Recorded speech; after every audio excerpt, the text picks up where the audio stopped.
विविध जिल्ह्यातल्या टॉप 9 बातम्या पाहूयात।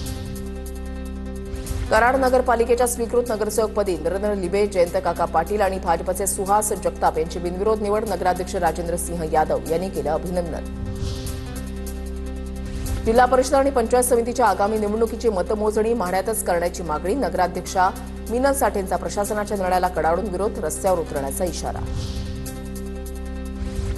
गोंदियामध्ये रेतीची तस्करी करणाऱ्या दोघांना अटक, वाहनासह रेती असा 10,07,000चा मुद्देमाल जप्त, एरंडी देवी ते बाकटी रस्त्यावर कारवाई।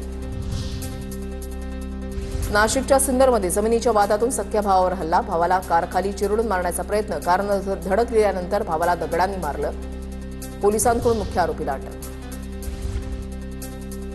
अहिल्यानगरच्या श्रीरामपूर इथल्या रेल्वे उड्डाणपुलावर भीषण अपघात, ऊस वाहतूक करणाऱ्या ट्रॅक्टर ट्रॉली कारवर उलटली, अपघातामध्ये कोणतीही जीवितहानी नाही, कारचं मात्र मोठं नुकसान।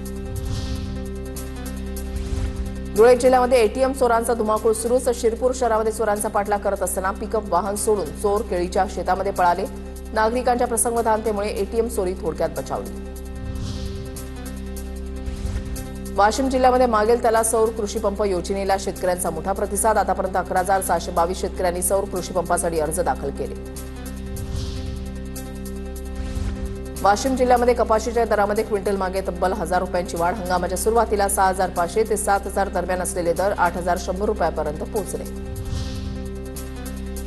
नाशिकमधील तापमानामध्ये घसरण सुरूच, तापमानाचा पारा 12 अंशांवर, शहरासह परिसरात थंडीचा कडाका कमी होण्यास सुरुवात, दुपारी काहीसा उकाडा वातावरणामध्ये जाणवल्यामुळे दिलासा।